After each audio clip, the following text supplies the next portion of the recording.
warahmatullahi wabarakatuh. Kali ini kelompok 7 akan membawakan materi mengenai perencanaan dan persiapan yang membantu membangun nilai. Sebelumnya, perkenalkan anggota kami yang beranggotakan M. Haikal Rafif, Abdurrahim, Alifia Zahra, Duta Maharani, Muhammad Haris Faturrahman, Juli Ardiansyah, dan Muhammad Iqbal Cakra. Adapun tujuan pembelajaran yang pertama, mahasiswa mampu menjelaskan berbagai aspek berkaitan dengan prinsip-prinsip negosiasi. Yang kedua, menerapkan strategi negosiasi menggunakan teknik yang tepat dalam bernegosiasi untuk mencapai kesepakatan yang saling menguntungkan. Dan yang terakhir ada mahasiswa mampu menjelaskan berbagai aspek berkaitan hukum dalam proses negosiasi. Pendahuluan. Perencanaan adalah elemen fundamental dalam negosiasi. Semakin proaktif seseorang, semakin besar peluang menciptakan nilai dan mengontrol hasil. Waktu adalah faktor penting dalam menjaga kendali dan kekuatan negosiasi. Pengetahuan tanpa tindakan tidak akan membawakan hasil yang optimal. Dan poin-poin utamanya di sini ada perencanaan itu menentukan keberhasilan negosiasi. Proaktif menciptakan lebih banyak peluang. Waktu adalah kunci dalam menjaga kendali. Pengetahuan harus diiringi tindakan. Fleksibilitas dalam mengatur variabel meningkatkan hasil. Selanjutnya ada setiap kesepakatan itu unik. Setiap negosiasi memiliki kondisi unik yang dipengaruhi oleh hubungan, waktu, perubahan pasar, serta isu-isu yang harus disepakati. Memahami keunikan ini memungkinkan kreativitas dalam perencanaan dan membantu memahami perspektif pihak lain. Meskipun sudah dipersiapkan dengan baik, negosiasi selalu bisa muncul, sehingga negosiator harus fleksibel dan siap mempertimbangkan dampaknya sebelum menolak. Di sini ada poin-poin utamanya, yaitu setiap negosiasi memiliki dinamika unik. Kreativitas dalam perencanaan meningkatkan peluang sukses. Dan ada juga memahami sudut pandang pihak lain menciptakan nilai tambahan. Terus selalu siap menghadapi hal-hal yang tidak terduga. Dan yang terakhir ada jangan langsung menolak ide baru tanpa mempertimbangkan potensinya. Nah, selanjutnya memahami nilai dalam negosiasi. Dalam negosiasi, nilai dapat mengalami 6 perubahan. Diberikan, diciptakan, dibagikan, dilindungi, diambil, atau dihancurkan. Perencanaan taktis sangat penting untuk menentukan strategi yang tepat, terutama dalam mempertimbangkan keseimbangan kekuatan. Selain itu, terdapat tiga dinamika nilai yang harus diperhatikan: kecepatan, kualitas, dan biaya, di mana biasanya hanya 2 dari 3 aspek tersebut yang bisa dipilih dalam satu kesepakatan. Pemahaman tentang nilai total dalam negosiasi memungkinkan kita untuk lebih efektif dalam menyeimbangkan berbagai variabel dan menciptakan hasil yang optimal.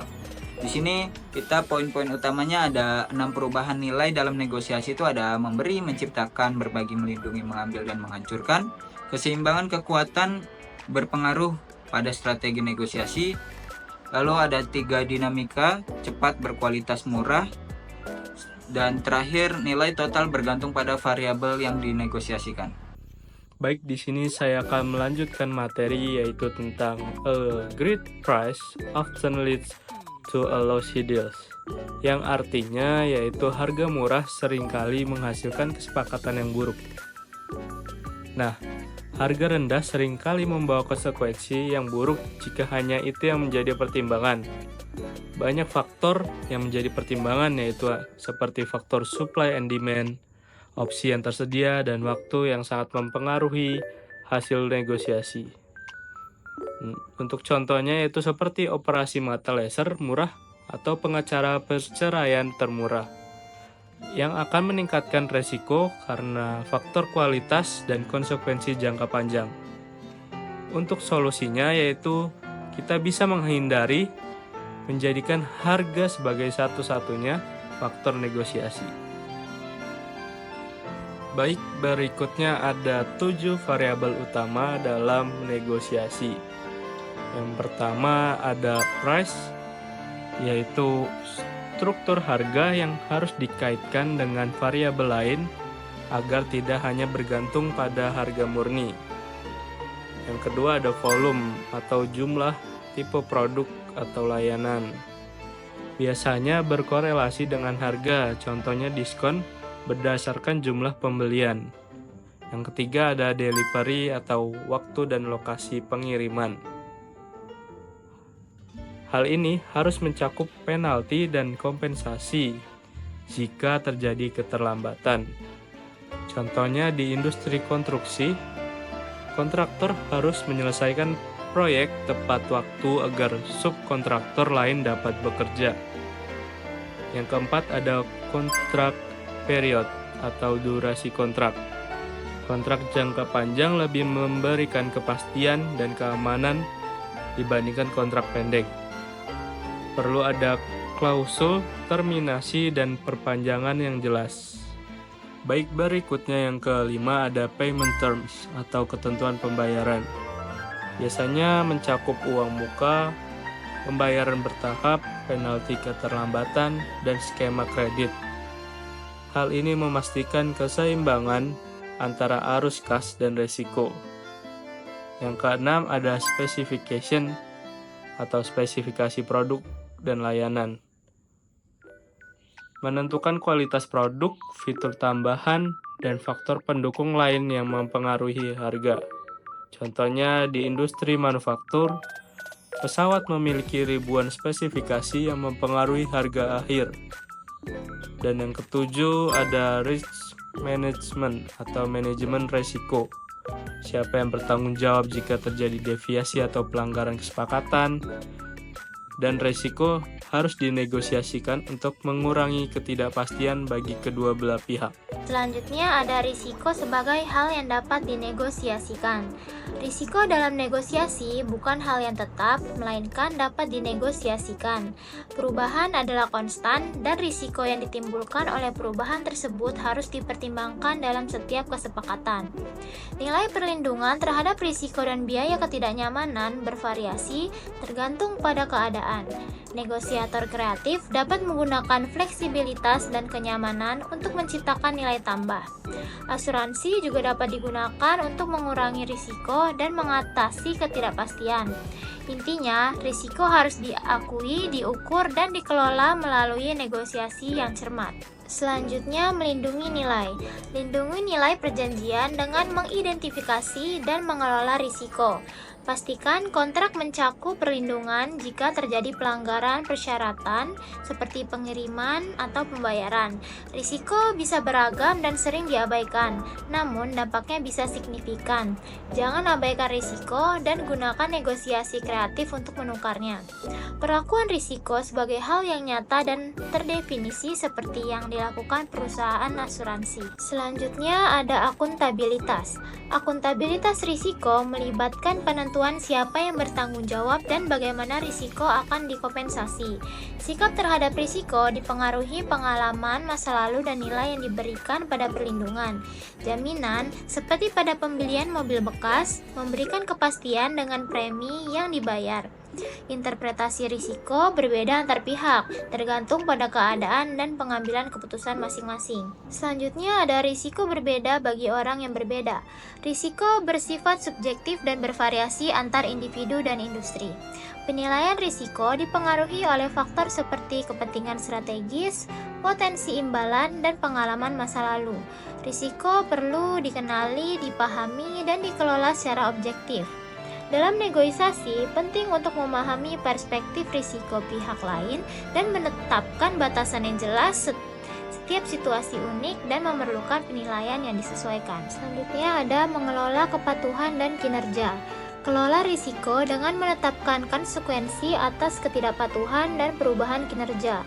Gunakan pertanyaan, apa yang akan terjadi jika, untuk mengidentifikasi potensi risiko seperti keterlambatan atau perubahan spesifikasi dan lain-lain. Pastikan perjanjian mencakup perlindungan terhadap risiko dua arah ini dan jadikan bagian ini agenda dari negosiasi. Baik, yang terakhir ada persiapan untuk mengelola kompleksitas. Jadi, kelola kompleksitas negosiasi dengan mempersiapkan perubahan yang tak terduga. Kesepakatan berubah seiring proposal baru muncul, seperti contohnya pasir bergeser. Fokus pada variabel spesifik sambil menjaga gambaran besar dan nilai total. Pertimbangkan faktor di luar kendali yang dapat memengaruhi perjanjian, seperti keadaan yang menyebabkan keterlambatan. Selanjutnya adalah preparing to manage. Pitching and negotiation membahas persiapan yang harus dilakukan sebelum melakukan presentasi bisnis atau pitching dan proses negosiasi yang efektif. Berikut adalah penjelasannya. Yang pertama adalah pitching atau presentasi bisnis. Pitching adalah proses menyampaikan ide atau produk kepada investor, mitra bisnis, atau calon pelanggan untuk mendapatkan dukungan, investasi, atau kerjasama. Persiapan pitching. Yang pertama, memahami audiens. Kenali siapa yang akan mendengar pitch Anda, investor, klien, atau mitra. Memahami apa yang mereka butuhkan dan harapkan. Yang kedua, membuat pitch deck yang menarik. Tentukan masalah, solusi, business model, verification, validation, team, call action. Yang ketiga, latihan presentasi. Gunakan bahasa yang jelas, singkat, dan menarik. Latihan berbicara dengan percaya diri dan ekspresi yang sangat meyakinkan. Bersiap untuk menjawab pertanyaan dari audiens. Yang kedua, negotiation atau negosiasi. Negosiasi adalah proses diskusi antara kedua belah pihak atau lebih untuk mencapaikan kesepakatan yang menguntungkan semua pihak. Persiapan sebelum negosiasi. Yang pertama, menentukan tujuan. 2. Melakukan riset. 3. Menyiapkan alternatif. Alternatif terbaik jika negosiasi tersebut tidak dapat berhasil. Yang keempat adalah menyusun strategi negosiasi. Teknik negosiasi yang efektif. Yang pertama, dengarkan lawan bicara dengan baik sebelum menanggapi. Yang kedua, menyesuaikan gaya komunikasi dengan lawan bicara agar lebih akrab. Yang ketiga, pahami kebutuhan pihak lain dan berikan solusi yang menguntungkan. Yang keempat, gunakan data, fakta, dan argumen logis untuk mendukung penawaran. Selanjutnya yaitu perencanaan dengan praktis. Perencanaan yang matang merupakan fondasi dalam mencapai kesepakatan yang sukses. Dalam negosiasi, memiliki pemahaman yang sama mengenai bahasa dan pendekatan yang digunakan sangat penting untuk menjaga konsistensi dan mencegah miskomunikasi. Ketika semua anggota tim sudah siap dan memahami strategi yang akan digunakan, proses negosiasi menjadi lebih lancar dan lebih terarah. Salah satu aspek penting dalam perencanaan negosiasi adalah memahami apa yang sebenarnya dibutuhkan atau dihargai oleh pihak lawan. Ini memungkinkan kita untuk menawarkan solusi yang relevan dan menarik bagi mereka, bukan hanya fokus pada kepentingan kita sendiri. Contohnya, sebuah toko grosir sedang bernegosiasi dengan pemasok. Awalnya, toko tersebut meminta harga lebih murah, tetapi setelah berbicara lebih lanjut, ternyata yang mereka khawatirkan adalah stok barang yang sering habis saat musim ramai.